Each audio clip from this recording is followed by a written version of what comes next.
Good evening, everyone.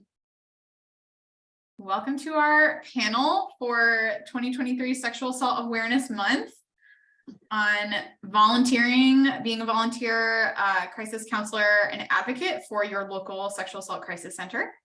My name is Kelsey Alexander. I'm here with a bunch of wonderful volunteers and staff from some of Connecticut's sexual assault crisis centers, and we're really excited to hear a little bit more about what motivates people to do this particular kind of volunteering, what the process was like to become a volunteer, and what things are like working on a hotline or responding to hospital calls, accompanying victims in lots of ways. And to hear a little bit from some staff about what the process is actually like to become a certified advocate counselor in the state of Connecticut. So before we get into some of our questions for this evening, I'm going to have our four panelists introduce themselves. And we can just sort of, well, I'll call on each of you individually. That'll probably make it a little bit easier. My name is Kelsey Alexander. I come from the Connecticut Alliance to End Sexual Violence. Nikki, would you introduce yourself? Hi, I'm Nikki, and I'm a volunteer with the Milford Rape Crisis Center.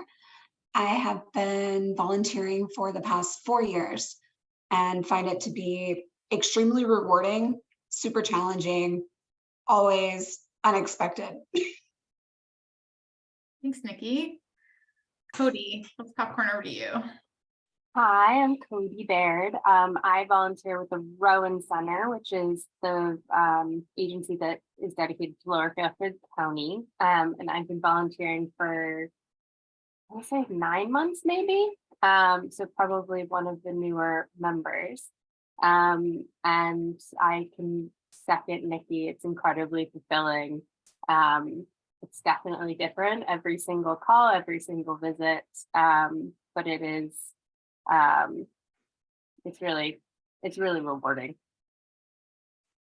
Thanks, Cody. Stephanie? Hi, I'm Stephanie Hanrahan. I'm the Director of Victim Services at the Rape Crisis Center in Milford. I'm in my 5th year working at the center, but I actually started out as a volunteer back in 2012 before I became staff. So pleasure to be here. And Liza? My name's Liza Riddick. I'm also with the Milford Rape Crisis Center. This is my 2nd year volunteering. And like Nikki and Cody, it's very enriching and you never have the same call twice. Thank you all so much. And thank you so much for being here and volunteering in another capacity to speak about the volunteer work that you do, and to hopefully give folks a little bit of insight and sort of demystify the process of not only becoming a volunteer, but then what it's like to sign up for shifts, to be answering the phone, to be responding to somebody maybe at a hospital or a police station. I think the whole idea of volunteering for a sexual assault crisis center, when you hear that you're going to be working directly with victims and in some of these capacities, can be a little bit intimidating or a little bit scary for people. So I'm really excited to have you all here tonight to hopefully help people see that if this is something they're interested in doing, like they can do it. They will feel confident at some point. So looking forward to all of that. So my first question for our panel, for all 4 of you, is just to share a little bit about what your experience has been like as a volunteer for your agency. I heard from a few of you that there's been a lot of positives, but feel free to share anything you'd like about what it's been like for the past few years or the past few months. And we can just sort of go, anybody can speak first if you'd like, and then feel free to jump in whenever you want. Yeah, I'll go for it. I'll go for it. Cody. It might be better if you call on us, or else we're gonna. Okay, sure. Cody, go ahead. It's been, I have to say, my biggest fear post, and even during the process of getting certified, which I'm incredibly old school. I went to Kinko's and printed out the entire manual and put it in a binder and took my notes and I put it in the binder. It's like being back in high school.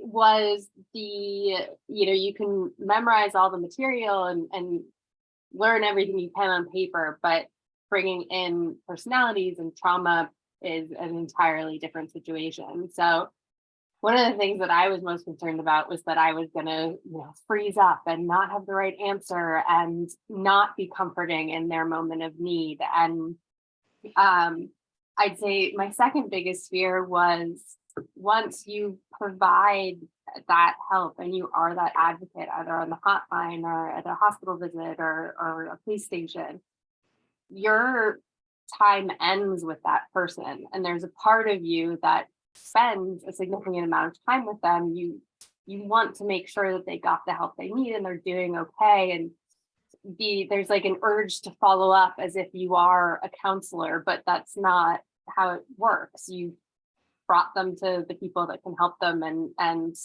having that cut off is very healthy, but it's also, there's a little piece of you that is wakes up one day and you're like, I hope so and so found what she needed or got what the help she needed to find. But I think beyond that, being able to see people's expressions and their bodies change in the moment you spend time with them in a hospital room, and just talk about anything to make them feel like they have a trusted relationship in you and you're there to support them, and you can see it in them that they relax a little bit, they take a breath. And even though this is going to be one of the most traumatic situations in their entire life that they've ever gone through, they realize that there's someone there purely for them and only for them. And I think being able to see that in action has been what keeps me, signing up and going back, because I know in that one moment I can be a shoulder to lean on in a helpful way. Even if it is just sitting there and listening or talking about, the weather, it really changes their entire self in that moment. So, yeah, I think that's what I would say. Yeah, the only other thing I would say is that my advice would be to volunteer as much as you can. Sign up for as many shifts as you can following your certification, because then this moment of being a little afraid, you get over that hump very quickly, and then you feel comfortable and confident, and then you can sign up with whatever you have time. Thanks, Cody. Liza, do you want to go next? Neither. Yeah. This is Priscilla. I just want to tell you the spaghetti is excellent. Go ahead, Liza. So I think for me, volunteering has been really enriching and rewarding. And I think that, Cody's right. The more calls that you're on, the less nervous that you get, the more you kind of understand that you're just someone who's there to listen a lot of the time. People who call are generally in, a state of crisis, and they can't always find the resources they need themselves or find the advice that they need to tell themselves. And so being that person who can be the calm one, who is able to think rationally and provide just help, it ends up feeling a lot more like you're just talking to a friend or a coworker, or just someone and it kind of, this pressure of being someone who has all the answers and who knows everything kind of slips away, and you're just someone who's there to listen and there to help. And sometimes that means saying, yeah, give me a minute while I look that up and find the right resource to help you. It doesn't mean that we are wizards. It just means that we have the information and we can pull from it and provide help in a way that someone can't do for themselves at that moment. I think that's really helpful to hear, specifically the example of you might not always know exactly the right answer right in the moment, but I think, we think about crisis and answering a crisis hotline or responding to a person in crisis. I think a lot of us maybe have the misconception that it means everything you do has to be, you got to just have the right answer. You got to respond really quickly. when the reality is, as you just said, you actually have a second to, I'm gonna actually call the supervisor on call and check about this, or I'm gonna look something up real quick so that I have a good answer for you. That's a really helpful example, I think, that you just gave. Nikki, do you want to answer this question? What was the question? Just to talk a little bit about your experience as a volunteer. Okay. So I would say,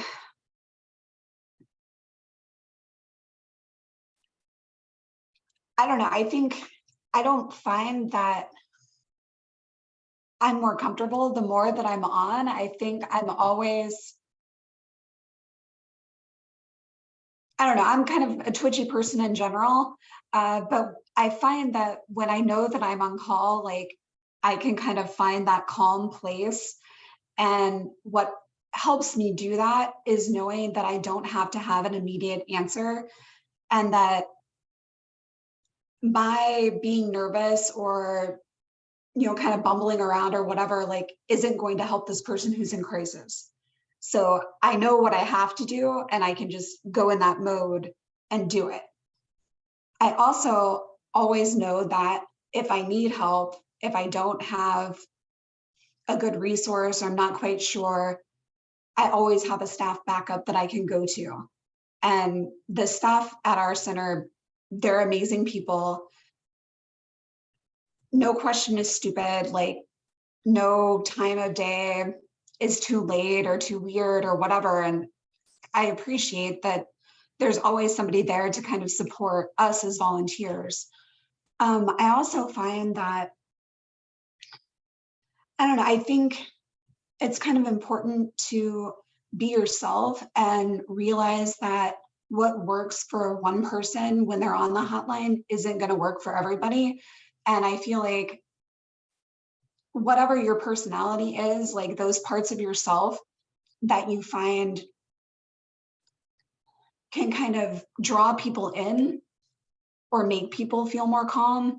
I think like it's nice. Sorry, that's my timer. Finding kind of like drawing upon those sorts of aspects of yourself. Like, I don't know, I often will use humor because when I'm in a crisis, I need some humor. And it doesn't work for everybody. Like it's whatever works for you. And you can kind of get a sense when you're speaking to the person, like, is this going to work with them? Like, I don't know. So it's just kind of, it's always interesting to like, just kind of figuring out where this person is and like who they are and what they need at the time, and kind of like fulfilling that and helping them in that way. Yeah. Cool. Thank you. That to me also maybe speaks to like, there's not just one kind of person who volunteers for this in this kind of a role, right? That there's people with a lot of different kinds of personalities and a lot of different backgrounds. And what you said about drawing on whatever works best for you and the skills and the personality that you have, and whatever is going to help people feel connected to you is going to look really different from one volunteer to another. So if there's anybody watching or listening who's thinking, well, I'm just not like the type of person that could do this, that's probably not true, right? And I'm not outgoing. Like, I'm not a chatty person. I'm not like super energetic or friendly or whatever, but it works, I think. Well, I bet it does. I mean, you've been doing this for 4 years, so I'm sure it works really well. Steph, do you want to say anything about this question? Yeah, I mean, I feel old because I'm thinking back to, college stuff, volunteering. With our center in general, it really was the staff. We had people from a plethora of experience, people who were basically the grassroots of this organization teaching the CAT class when I was here and certifying. So they never failed to make me feel comfortable when I'm on the phone. And, I have 2 of my volunteers here today, and, they're kind of tearing me up a little bit talking about the staff support, because that's what I always wanted to be when I took on this role. But really, yeah, just reiterating what people have said, it's drawing on those parts of yourself that, can relate to that person, make you know, try and ground them, use the background that you have, but also always know that just picking up the phone is the best thing that you could be doing for the person in this moment, is just picking up the phone and saying, I'm here to listen, I believe you, all these things that, you know, might come off as cliche in the moment, but it really means the world to somebody that you're just picking up the phone and listening to them at 2 a.m. So I just want anyone who views this or is watching right now to know that it's not, you don't have to know the criminal justice system. You don't have to have a master's degree in social work. It's really just being a person and being there for that person in crisis. And then you have all of these different avenues after that initial phone call that could further support that person and point them in the right direction. That's great. I'm glad you mentioned not needing to have expertise about some very big, complicated, confusing systems that victims are trying to navigate, that advocates and everybody who works for these organizations is trying to navigate. And stuff changes constantly, and laws change, and how people proceed with certain things that you have to do if you're going to file a police report or go to the hospital or apply for victims compensation or any of those. Like it all changes all the time, and is quite confusing. So to reduce a little bit of anxiety, hopefully for some potential volunteers, it's okay to not feel like you fully understand all of those systems, because there's going to be a lot of people here to support you.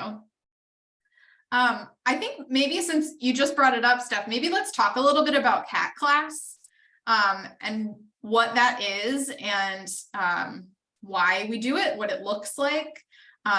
Feel free to share anything you want, and volunteers, feel free to chime in too if you want to add sort of what your experience was like going through certification. I'm sure people would love to hear that as well. Yeah, so I know that every center operates differently. So we have the 9 centers under the Alliance, but you know, mostly we put out our applications. There's a short interview process just to kind of get a feel for where someone's at, or if there's any barriers that they think they might experience volunteering, things like that.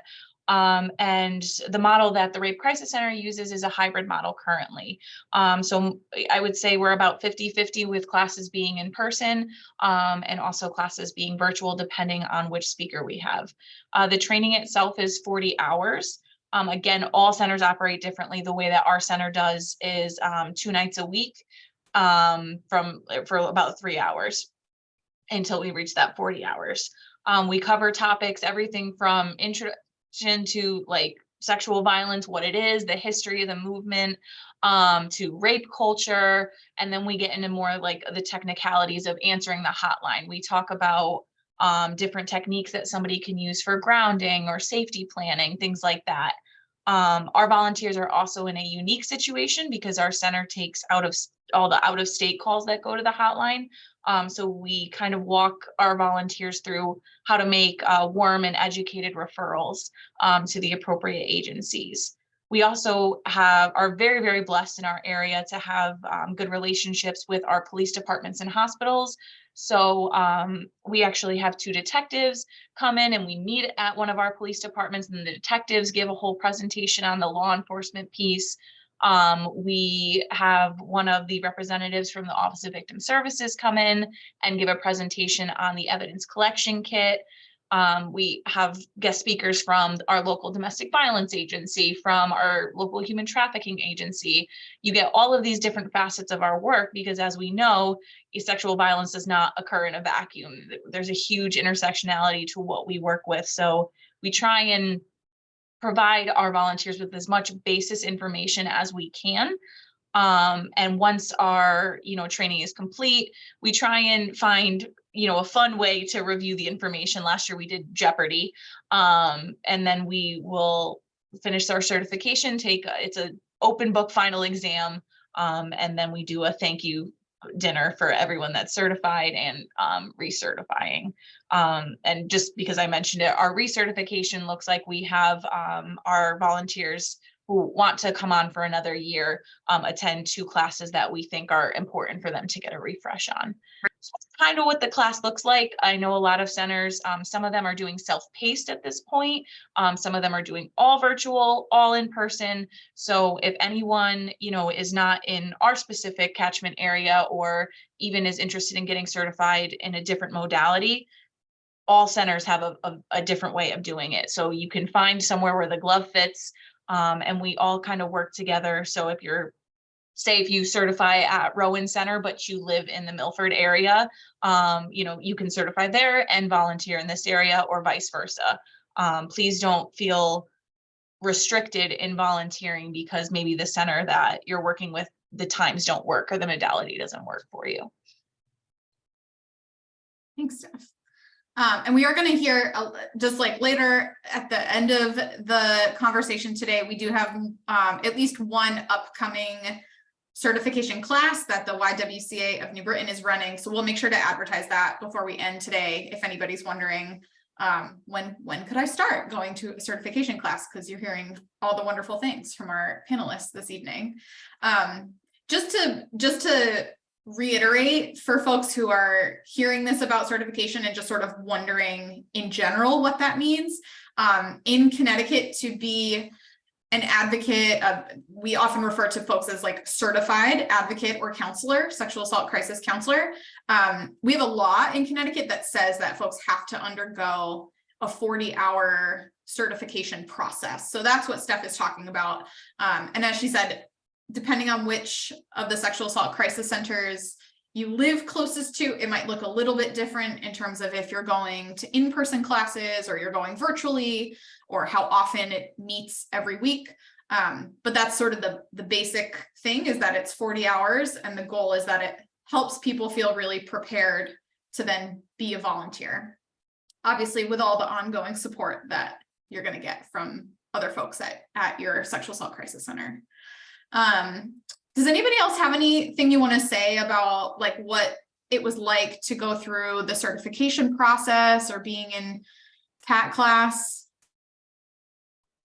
I would say I did just online, and in no way did that mean you were less supported in any way. There was quite a camaraderie among the volunteers and the individuals that we spoke with and the speakers, because you're all learning something together. So I don't think it takes anything away from it. So if the online schedule somehow works easier for you, I would certainly do that as well. That would be my concern.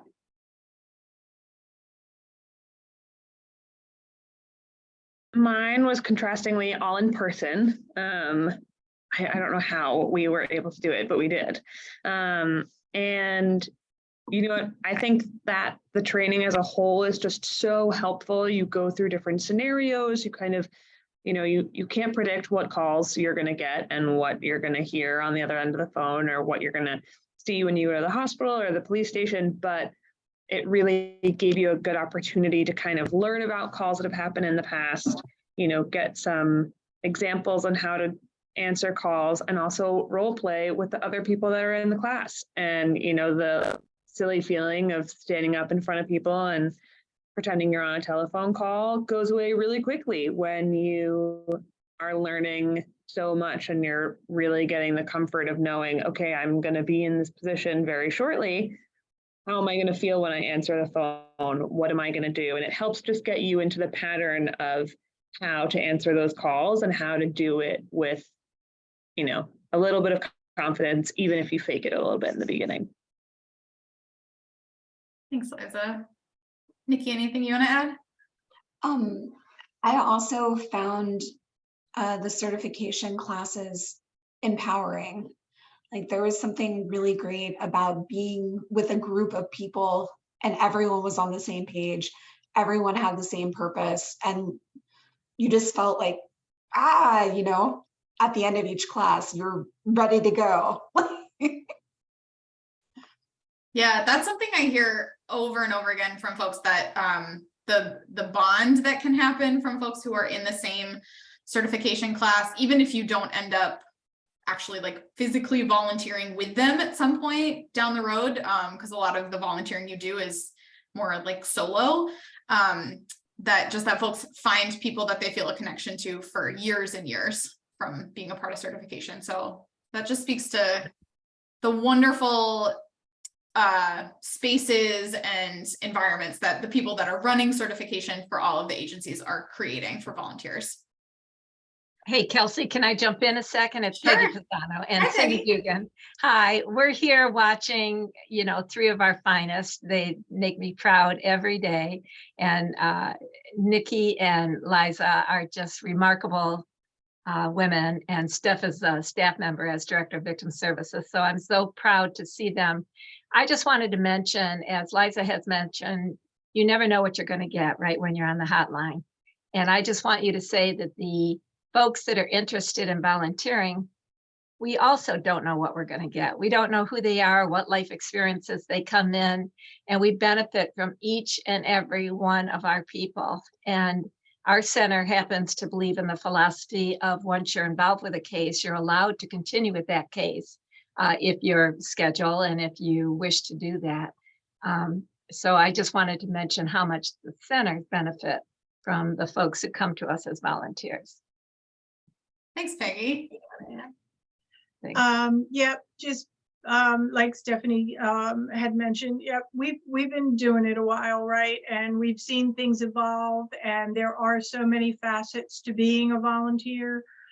I still hold to the same thought that I had when I began, and I still hold to it now, even though I have taken quite a big step backward in not being on the hotline on a regular basis to respond out. But in my estimation, what we do as a 24-hour response is the key to advocacy for all of the rape crisis centers. Everything else, yes, you need that background and education. It helps to know the system, to be able to give the answers you need. But we are the only entity that follows a case from the time there is a disclosure right through to the end of disposition in a courtroom and beyond. So you meeting that victim, whether it be on the hotline, meeting in person in the office, at the hospital, in the police department, is the most critical piece of this that you can do in my perspective. So I admire all of you for hanging with us and doing that, because I know that this is, you know, in comparison, this can be a difficult thing to volunteer for, and it's not for everyone. But I too am just so proud of all of our volunteers and of Stephanie, who has picked up the ball and really ran with it with all of you. I know that she continues to be a great source of support for all of you. So We just wanted to say that. Okay, continue on. Thank you both. We got some great Milford representation here this evening. That's really, really wonderful. I wonder if we could just, since folks, we're sort of hearing about some experiences people have had with different types of volunteering, or like different types of calls or responses that you might need to offer. Does anybody want to just share with us sort of what are some of the things that you might end up doing if you're on call, or you're volunteering and it's your shift, in case folks that are tuning in tonight are less familiar with what you actually do? We often will get calls that are not in our area. And so it's important to kind of like see what the caller needs and what you can do to help them right then, and then figure out what local resources you can put them in contact with, and then follow up the next day and make sure like they've made that contact. That's one important thing. Great.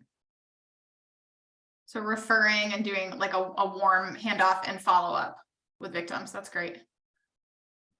One of the other things you can do as an advocate is sometimes you'll get a call from someone who is in the hospital and is doing a rape kit.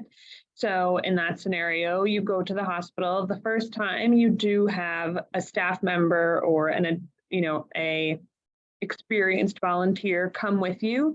So the first time you do it, you have someone with you. So, you're able to kind of watch, you're able to step in when you want to. And then after that, if you're comfortable, you can do the next hospital visit on your own.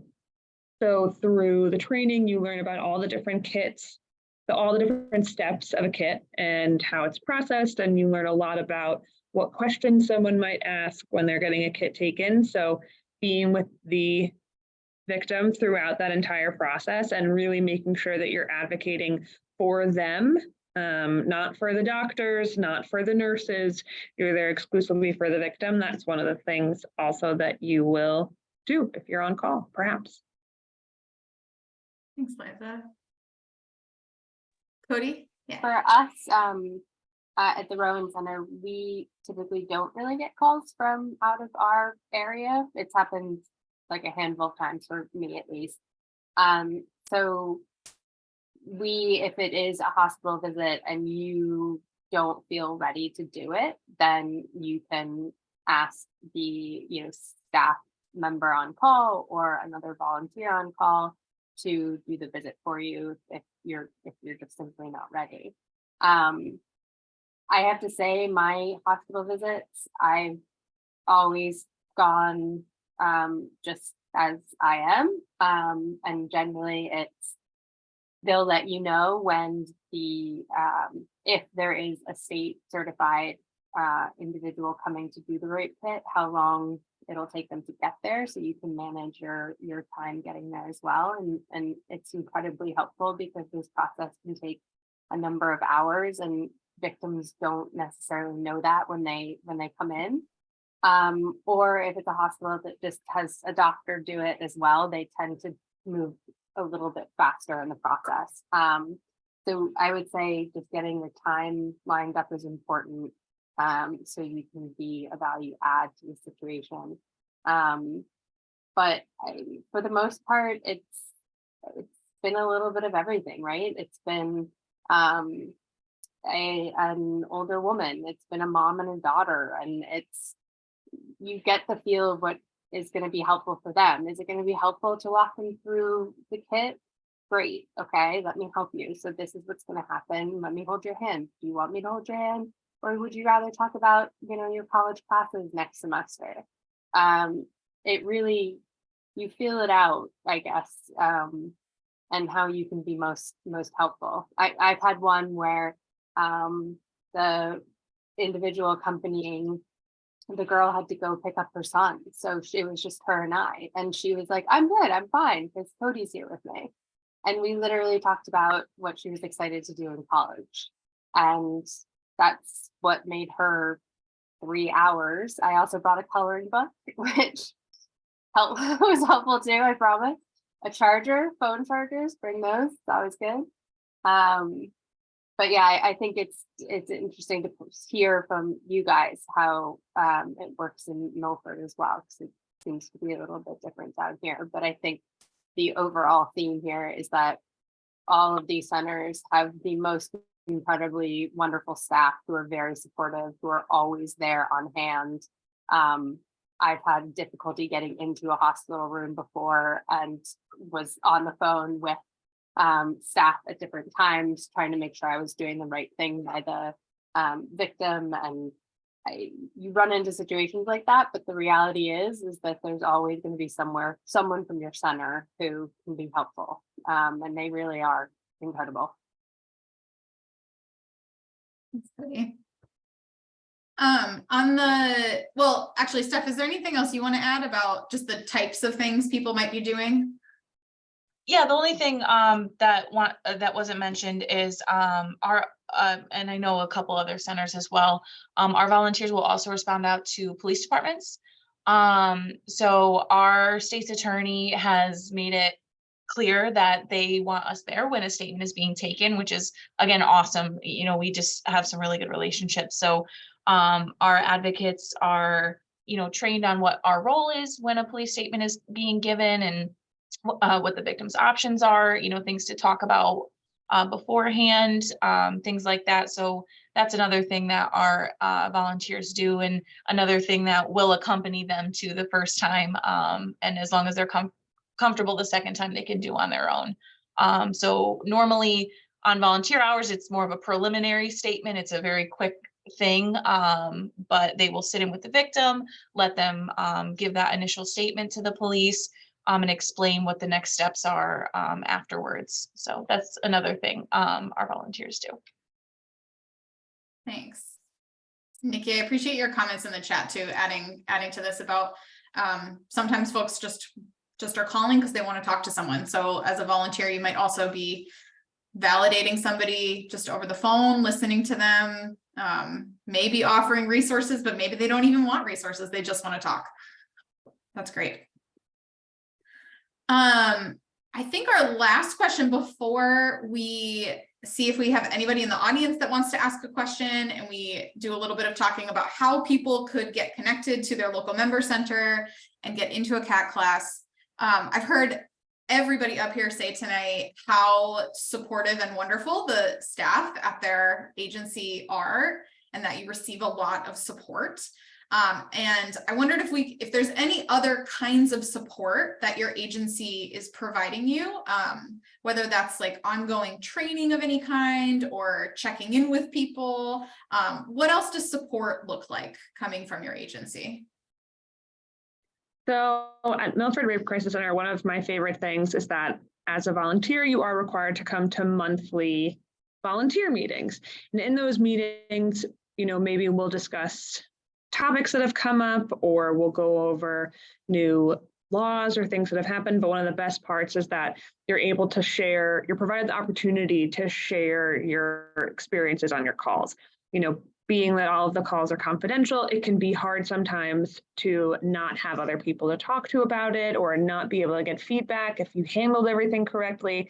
And so having these monthly meetings where you're able to share the details of your calls, share your experience, share what was hard, and maybe, I recently had a staff meeting where I asked a poll of people. I was like, did I do this correctly? Would anyone else do things differently?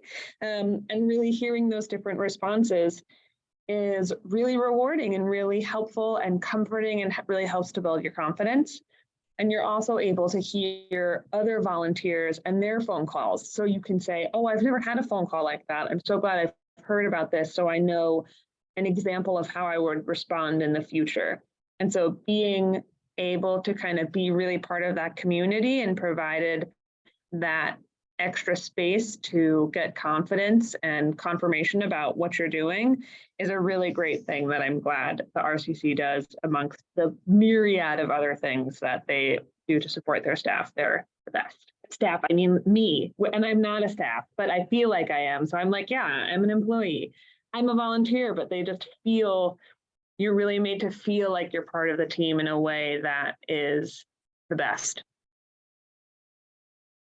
That's awesome. Cody, what do things look like at the Rowan Center in terms of other kinds of support? Yeah, so we have the monthly volunteer meetings. Well, we get a volunteer newsletter that goes over some mock questions that could have come up, and then the next letter has the answer. There are a ton of training opportunities that we get presented with that are from various agencies, not just within the state of Connecticut. Even, I mean, it's just more ways for you to kind of tip your toe in a bit. I personally am incredibly interested in public policy and how that kind of intersects with trauma-informed services. So I kind of go to the Rowan Center regularly and say, how else can I help? How else can I help? And they've welcomed me with open arms. I think sometimes they're like, why is she still calling?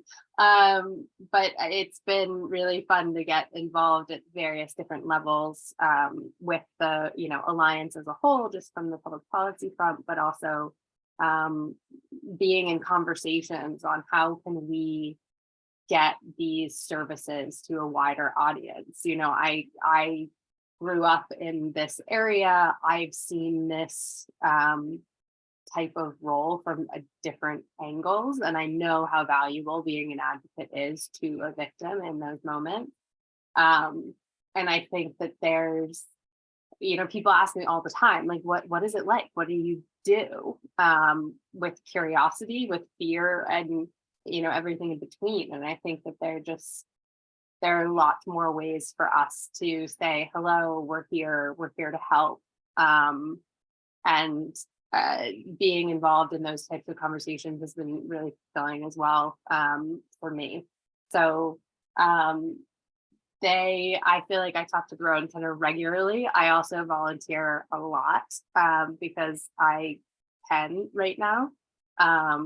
So after we have a call, a visit, after a shift, really, you reconnect with the individuals at your center, and that chat, going over what happened with the events of the day or the shift, turns into kind of a catch up of what else is going on. Now that we've talked about all of this trauma stuff, let's go with something less horrible and sad.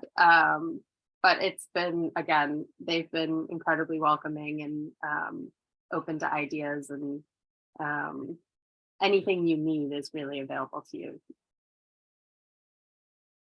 That's wonderful. I know on our panel tonight, we only have 2 of the 9 sexual assault crisis centers in the state represented, but I'm confident, I know that at all of the 9 sexual assault crisis centers that volunteers are very, very supported by staff. Because I think for the staff that whether they have a formal title that says like you are the volunteer manager or what have you, or they are a supervisor, an advocate, somebody who might be interacting with volunteers in different ways, I know that that's a role that people really feel very passionately about. And because we know that we would not be serving nearly as many survivors if we didn't have volunteers staffing the hotline, responding to hospitals, responding to police stations. So I would love to, with our last minute or 2 here, just see if we have any questions from our audience. If anybody has questions about anything any of these wonderful people have said this evening, and I'm going to pull up a flyer I have about an upcoming certification class.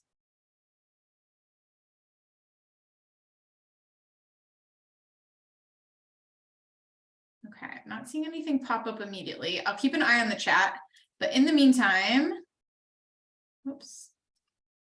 We do have from one of the member centers, the YWCA of New Britain. They are having a CAT class or certification class happening starting in June. So I do have a flyer with that, and we will send this out as well over in a follow-up email to everybody who registered. And Lindsay, I saw is here. So Lindsay, do you want to say anything about upcoming class? Sure. Hi, everybody. I'm Lindsay. I am the volunteer program manager at the YWCA New Britain Sexual Assault Crisis Service. And we actually just sent our flyer out to people starting yesterday for our class coming up in June. It's going to meet Tuesdays in person at CCSU in New Britain and Thursdays on Zoom. So it is also a hybrid model. It is 48 hours. It's a really great class. It's really fun. We just hired a brand new volunteer program assistant, so we're really excited to have her joining. And we would love to have you. So if you are watching this live right now, you can take a picture of that QR code on the flyer there. And I can also put the link for our application in the chat for folks who might be interested here on the Zoom. But my name is Lindsay Jones. You can apply for the class at tinyurl.com/catclass2023. Again, or scan the QR code. And you can also find me on the YWCA of New Britain's website if you have any questions or just want to chat. Thanks, Lindsay. Of course. Thanks for having me. And if we hear from any of our other member centers that there are upcoming certification classes starting in the summer, we can send those out as well to folks that registered for this event. You can also feel free to contact the Alliance if you have any questions. And if you know who your local sexual assault crisis center is, I'm sure you can always contact them. If you go to their website, you can often find like an office phone number. So different from the hotline. If you don't want to call the hotline to get that kind of information, you can call the office and they should be able to tell you if they have an upcoming certification class happening. All right, I'm gonna stop sharing this for a second. I want to just thank everybody one more time, our four panelists, Nikki, Liza, Cody, and Stephanie. Thank you so much for being here tonight and sharing why you do this very important work and what it's like, and hopefully helping it feel a little bit more accessible and a little bit less scary for anybody who's considering becoming a volunteer. Thank you for giving us part of your evening. And thanks everyone for being in attendance. I'll hang out for a few minutes if anybody has questions, but I'm gonna turn off the streaming and the recording. And I hope to see you all at another event soon.